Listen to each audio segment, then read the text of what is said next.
जय हिंद साथियों। हिंदी व्याकरण के एक नए वीडियो में आपका स्वागत है और आज हम लोग बात करने वाले हैं शब्द शक्ति इस पाठ के बारे में, जिसे इंग्लिश में वर्ड पावर कहते हैं। वर्ड पावर क्या होता है, शब्द में कितनी शक्तियाँ होती हैं, शब्द शक्ति है क्या, इसका इस्तेमाल कहाँ होता है और हिंदी व्याकरण में इसकी परिभाषा और इसके प्रकार क्या हैं, इसको समझने का हम लोग प्रयास करते हैं। तो आइए हम लोग पहले व्याख्या समझते हैं। शब्द शक्ति, शब्द का अर्थ बोध कराने वाली शक्ति शब्द शक्ति कहलाती है। शब्द शक्ति को संक्षेप में शक्ति कहते हैं। इसे वृत्ति या व्यापार भी कहा जाता है, यानी शब्दों का अर्थ बोध कराने वाली शक्ति शब्द शक्ति कहलाती है। यह एक व्याख्या हो गई। अब सरल शब्दों में इसको समझने का प्रयास करते हैं। मिठाई या चाट का नाम सुनते ही मुंह में पानी भर आता है। सांप या भूत का नाम सुनते ही मन में भय का संचार होता है। यह प्रभाव अर्थगत है, अतः जिस शक्ति के द्वारा शब्द का अर्थगत प्रभाव है वही शब्द शक्ति है।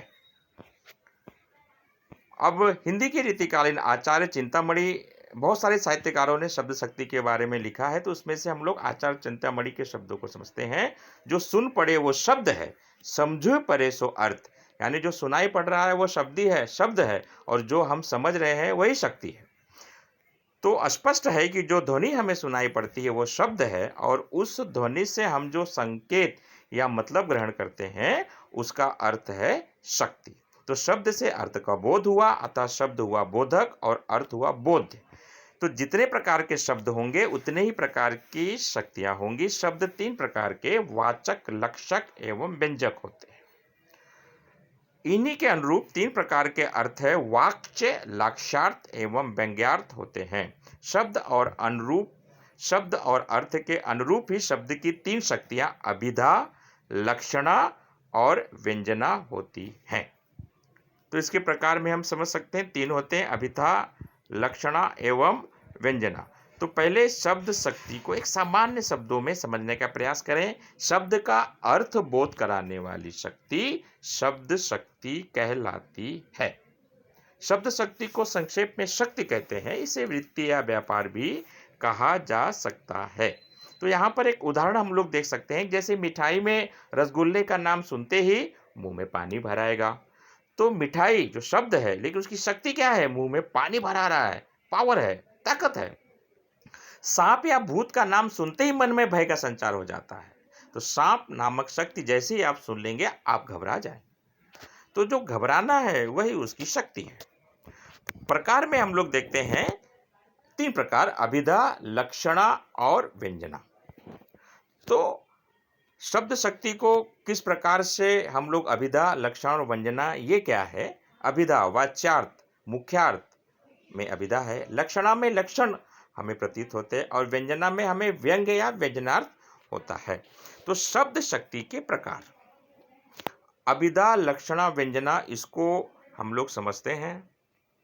अभिधा से मुख्यार्थ का बोध होता है, लक्षणा से मुख्यार्थ से संबंध लक्ष्यार्थ का बोध होता है, ना लक्ष्यार्थ का, बल्कि इन दोनों से भिन्न अर्थ व्यंग्यार्थ का बोध होता है। तो अभिधा शब्द शक्ति। नंबर एक, जिस शक्ति के माध्यम से शब्द का साक्षात सांकेतिक अर्थ बोध हो उसे अभिधा कहते हैं।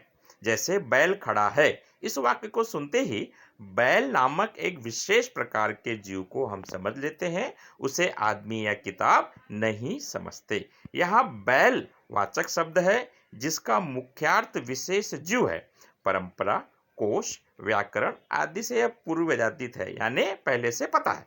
शब्द और उसके अर्थ के बीच में कोई बाधा नहीं है। यही है दूसरे शब्दों में नामवाची अर्थ को बतलाने वाले शक्ति को अभिधा कहते हैं।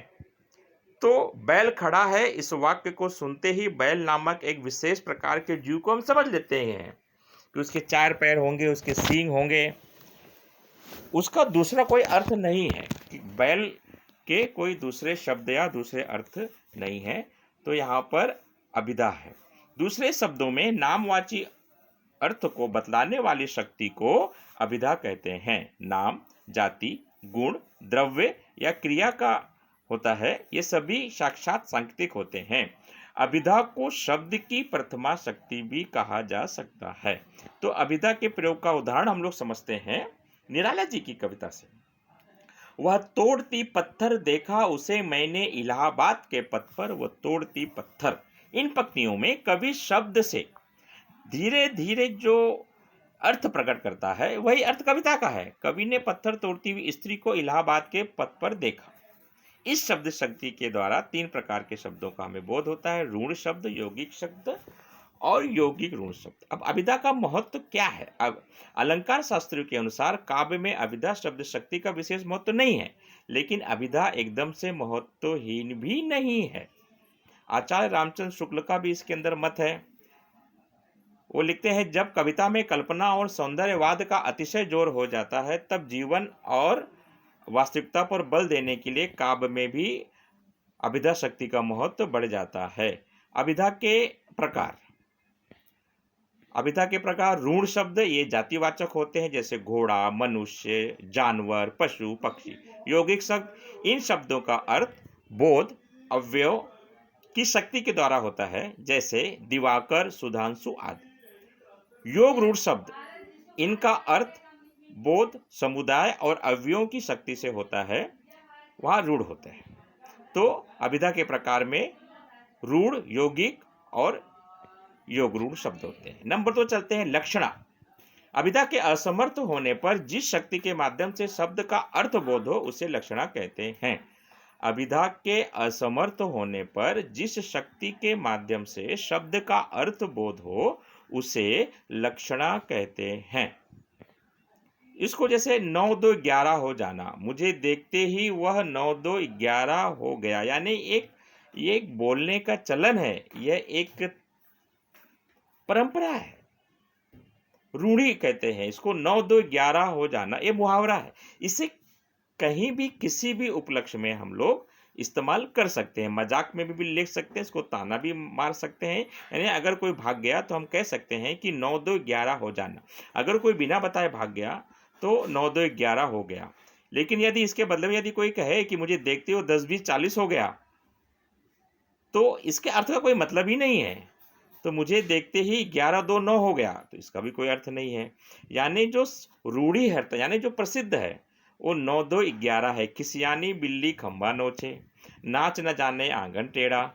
तो ये सब लक्षणा की शास्त्रीय पद्धति में आते हैं। यानी मुहावरों और लोकोक्तियों का जहाँ प्रयोग होता है वहाँ लक्षणा होती है। जैसे चुल्लू भर पानी में डूब मरना, हंसा थे सो उड़ गए, कागा भय दीवान।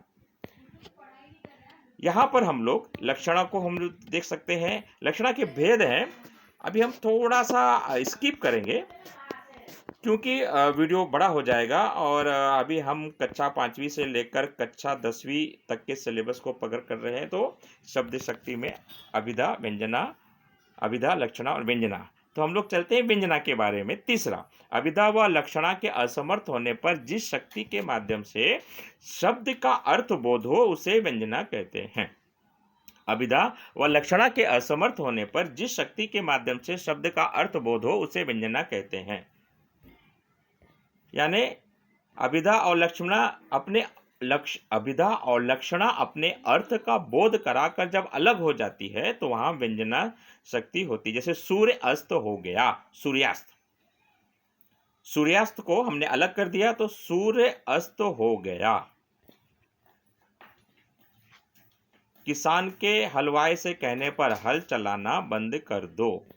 तो ऐसे पद में भी इसके उदाहरण है। व्यंजना के भेद भी हैं, शाब्दी और अर्थी। भेद को हम लोग इसके कारक निशानों से भी हम लोग पहचान सकते हैं। तो यहाँ पर हम ज़्यादा गहराई में अभी हम नहीं चलते हैं, विद्यार्थियों को समझ में आ जाए। अब व्यंजना का महत्व क्या है? काव्य और सौंदर्य के बोध में व्यंजना शब्द शक्ति का विशिष्ट एवं महत्वपूर्ण स्थान है। व्यंजना शब्द शक्ति काव्य के अर्थ में गहराई, सघनता और विस्तार लाता है। काव्य शास्त्रियों ने सर्वश्रेष्ठ काव्य की सत्ता वहीं स्वीकार की है। तो अभिधा, लक्षणा और व्यंजना, ये 3 शब्द शक्ति को हमने समझने का प्रयास किया है। और कक्षा 10वीं में यह व्याकरण में 1 अंकों के लिए पूछा जाता है। 1 अंकों के लिए यह पूछा जाता है। तो शब्द शक्ति की परिभाषा एक बार फिर से दोहरा लेते हैं। शब्द का अर्थ बोध कराने वाली शक्ति यानी शब्द शक्ति। इसकी परिभाषा 3 प्रकार की है: अभिधा, लक्षणा और व्यंजन। अभिधा, लक्षणा और व्यंजना, ये 3 इसके प्रकार हैं। तो यहाँ पर अब वीडियो को समाप्त करने की बारी आ गई है। चलते चलते हम यही कहना चाहेंगे, अगर आपको हमारे बनाए वीडियो पसंद आते हैं, समझ में आते हैं, तो चैनल को सब्सक्राइब कीजिए, शेयर कीजिए, और वीडियो आपको कैसा लगा, इसमें क्या सुधार किया जा सकता है, इसके बारे में कमेंट कीजिए। जय हिंद साथियों।